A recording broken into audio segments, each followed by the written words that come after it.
Mike Detillier, WWL Radio TV New Orleans. He joins us on the Farm Bureau Insurance guest line. This is ESPN 105.9 The Zone. Mike D, NFL college football insider. LSU is off this week, and they'll head to Tuscaloosa. So we're going to start with Caleb Williams, and he's having to do it all for Southern Cal. And he's making some mistakes, but he is so talented. Mike, as you were watching that Southern Cal-Utah game, what was your takeaway on where Southern Cal is and Caleb Williams' play? Lincoln has always been a guy that is built around individual players and not maybe so much around, say, team defense, and kind of putting every piece in line. Hank Stram had a line about to win it all, you got to have it all. And he's absolutely right. And when I watch USC, they got a lot of pieces in place on offense. Their defense is, come on, they got talent there. It's just not being used right or right scheme or whatever. And they're getting exploited every game. And so, for Caleb, he's a unique talent at that quarterback position. He is super talented. He's got all the makeup you would want in a big-time quarterback. Does he have some athletic arrogance? Yes. Okay, if you're good enough, you can back it up. I don't have an issue with that. But their defense is so bad, across the board. And there isn't a number of on the overside that you can put on them that they can't reach because their offense is so good and their defense is so bad. They give up so many points. It's not a good look for Lincoln Riley. They're not getting rid of him, but he's going to have to make that decision at the end of this year. He's going to have to make some changes on that defensive staff and that defensive coordinator. I thought he would do it after last year, and he refused to do it. Listen, you can be loyal to your friends and your pals and people that you've worked with, but now, because they may not be up to the snuff, now they're touching your money. He's got to make a move there and spend more time, I think, concentrated. Man, you at USC, in that surrounding area of Los Angeles, the amount of talent, football talent that's there, it's unreal. I know Coach O had told me, Mike, it's unbelievable that, we were, at that time when he was there, we were a national recruit team for a few players, but about 80% of the guys we got were within 100 miles of us. Sure. Because of so many people. And yet their defense year in, year out has not been good. That's the big difference from the two, the, say, early 2000 teams with USC that was underrated. How good their defense was in the Pete Carroll years.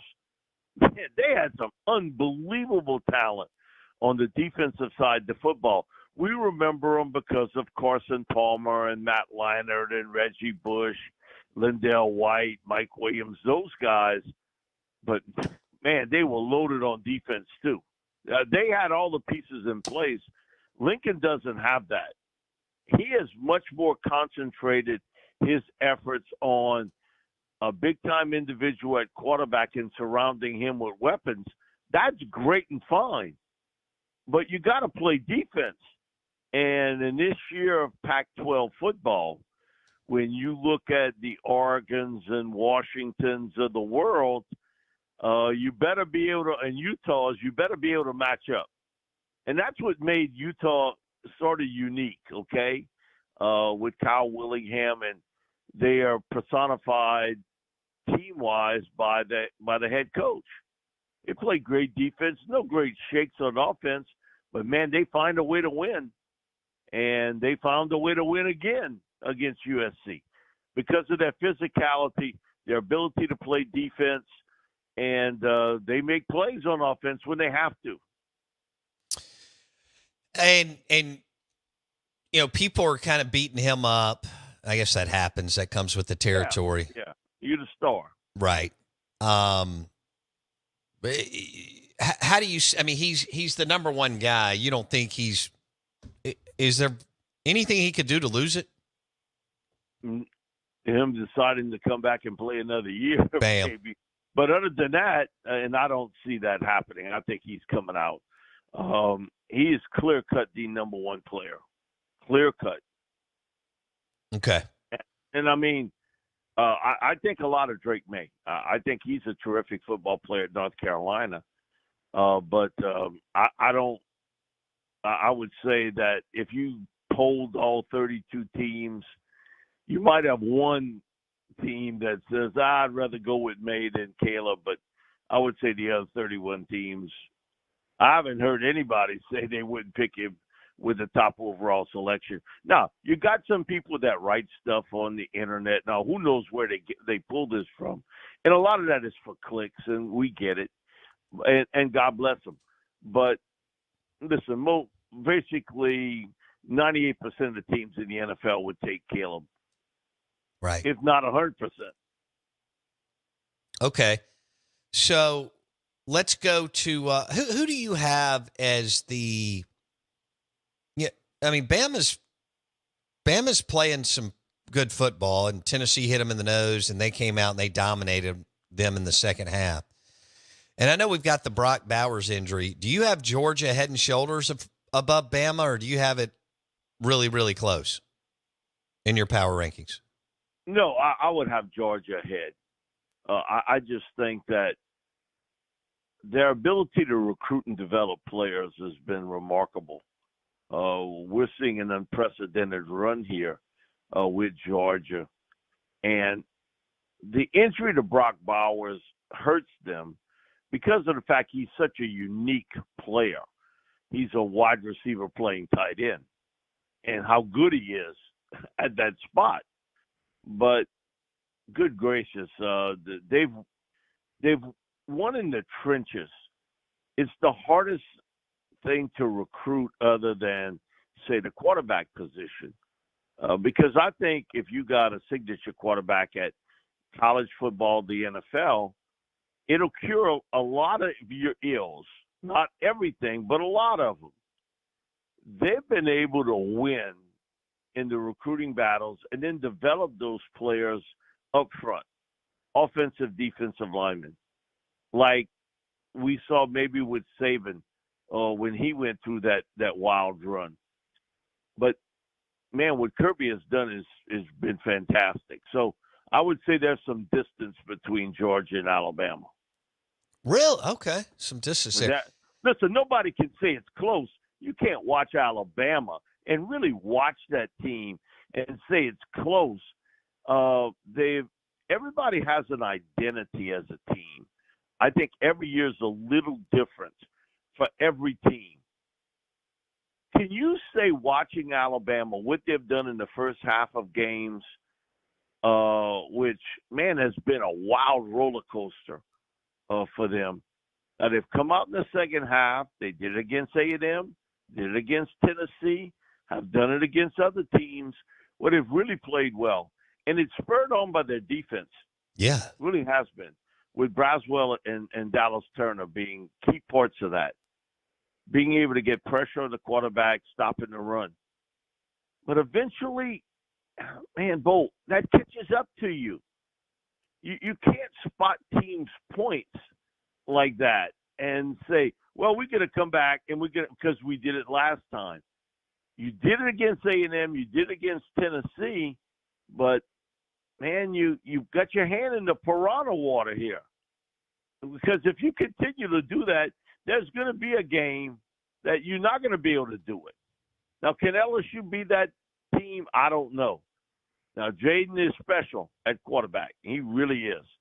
And LSU's got terrific receivers with Malik Neighbors and the emergence of Brian Thomas Jr., who leads the college football world in touchdown passes caught.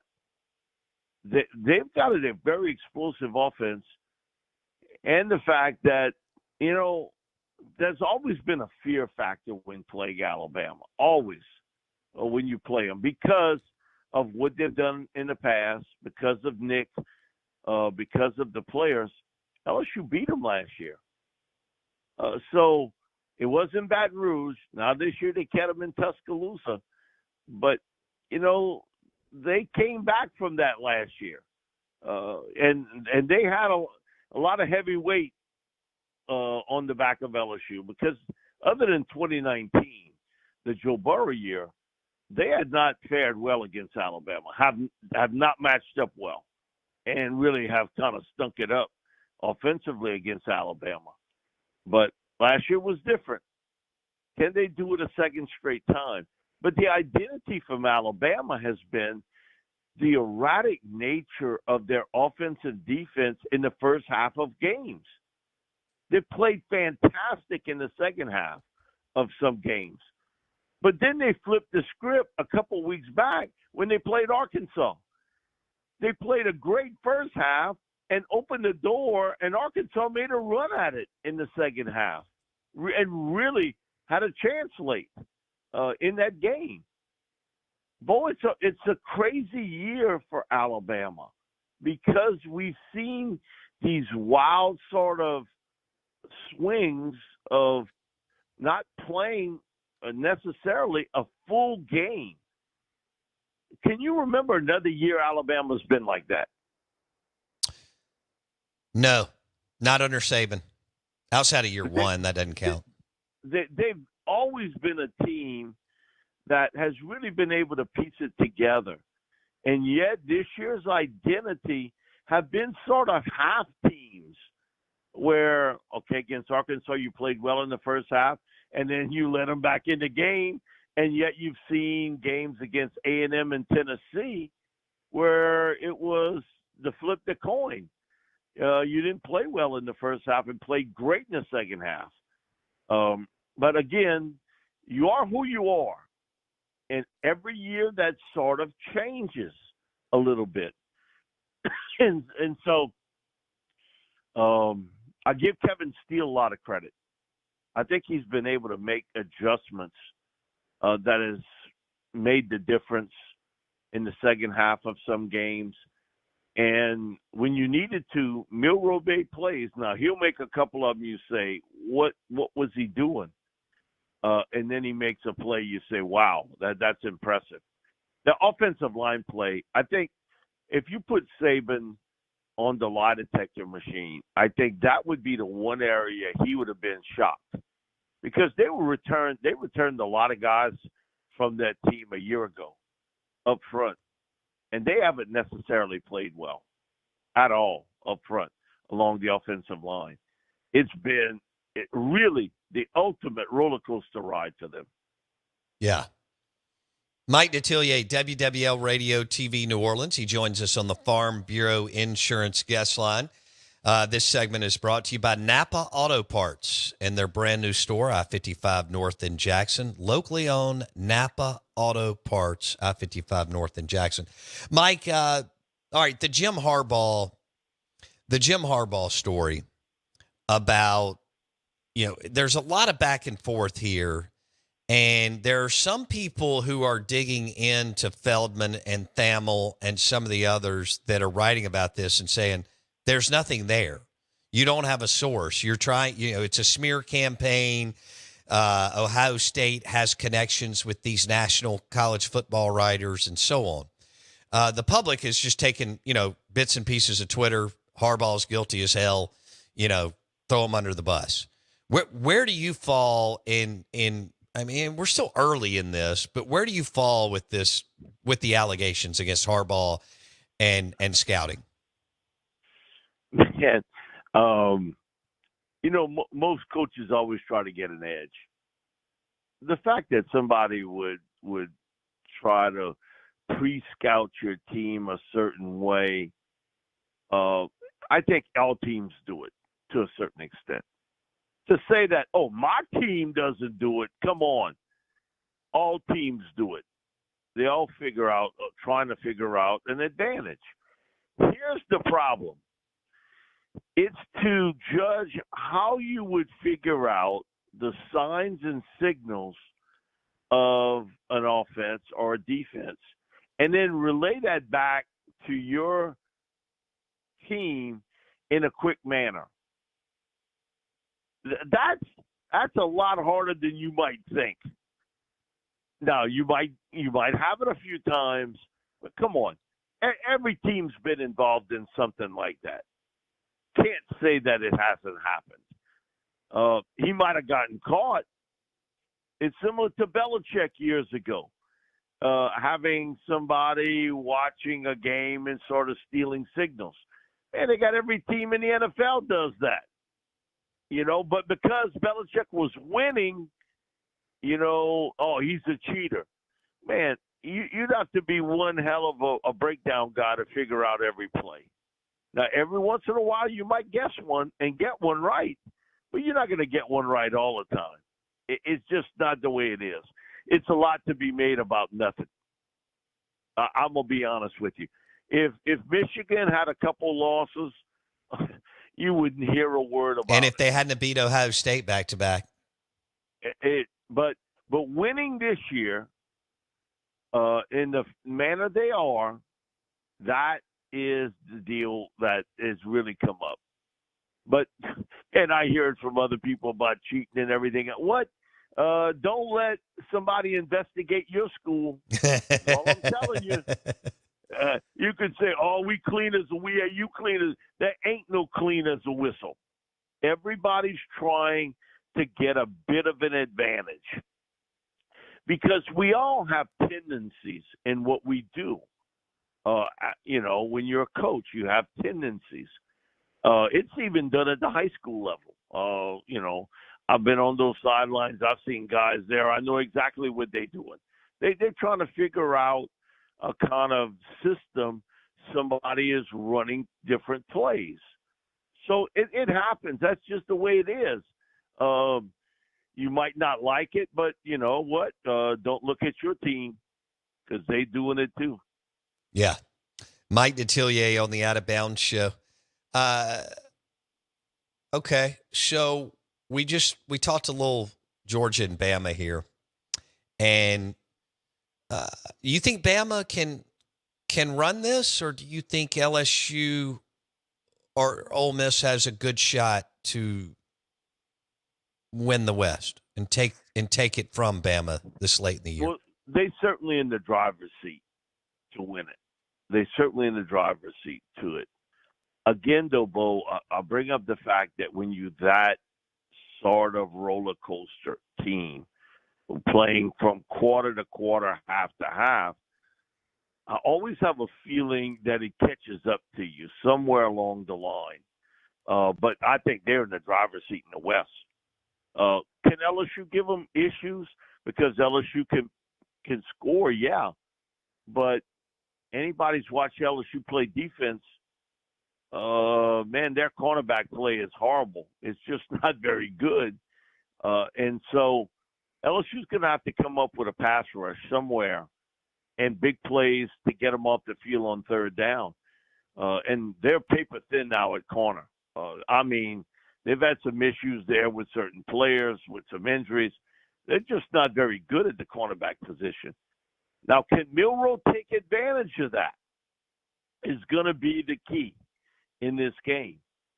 And it's just a sort of a wild ride for them. It's different from Alabama teams we've seen in the past. But we said this before the season, that it would be a different look for them, a different way to win. Bottom line for me is about W's and L's. They don't give you anything extra for style points, okay? It's about wins. We in a bottom line business. It's a different Alabama team than we've seen in the past. We've not seen this much sort of up and down play from them.